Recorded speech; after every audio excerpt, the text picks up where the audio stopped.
My name is Holly Deloach, and I choose to focus my discussion board video question on, can attachment theory help explain abusive relationships? And I think that it certainly can. I originally I started thinking about this more in my sophomore year when I was studying psychology and relationships at Liberty, and that was one of my favorite classes. A lot of our class actually focused on a book by Tim Clinton and Gary Sibsey, which is called Why You Do the Things You Do, and it focuses on attachment theory, but also kind of focuses on like the different attachment styles one can form and how it affects adults and their relationships every day. And so within the book and also the textbook, it focuses on like Bowlby and his secure attachment theory. And then it talks about Mary Ainsworth and what she studied with infants and their mother, their caregivers' attachments. And so Mary Ainsworth originally found that there were 3 different types of attachment styles. She found that there was secure attachment, anxious attachment, and then avoidant attachment. And so she could see that from the way that the baby reacted when the mother when the mother left the room. If the baby was super upset when the mother left the room but immediately calmed down as soon as the mother came back, and the baby had secure attachment. Or if the baby was completely did not care that the mom left, and when the mom returned was didn't really care that the mom was there, I believe the child was found to have an avoidant attachment style. And so that's super interesting. And so within the book, Why You Do the Things You Do, it takes that a little bit further and discusses more of how those attachment styles affect us in our relationships with other people, but also relationships with the Lord.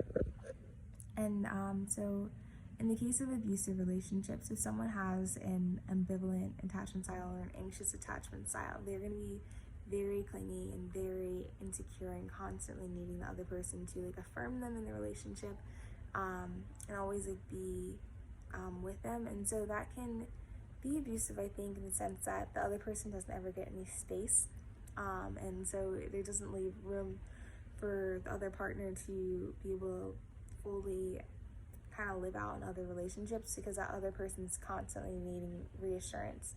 But also people with an anxious or ambivalent attachment style are likely to get into an abusive relationship, because an abuser will want to be very controlling with that person's time, will want to have that attention constantly on them, and they know that the person that they're abusing will constantly come back to them.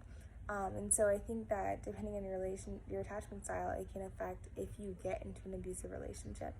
An avoidant attachment style, I think, can be an abusive person because they don't want to have intimacy.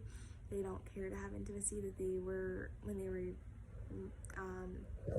When they have intimacy, they have a greater chance of being hurt, and so they're gonna avoid that with everything that they have.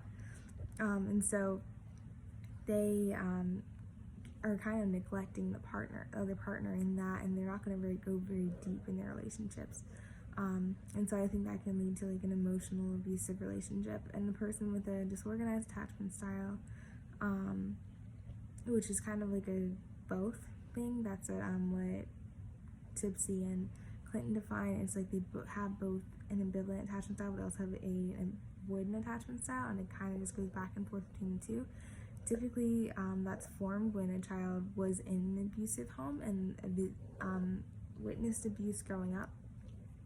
And so within that, they are constantly avoiding intimacy and not wanting it, the avoidant attachment style, but they still need that other person's constant affirmation. They still are very clingy to the other person. And so that just creates an abusive, really chaotic air within the relationship. And so that puts the partner in a very abusive relationship.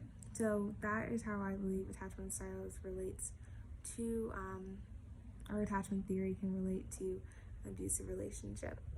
Thank you.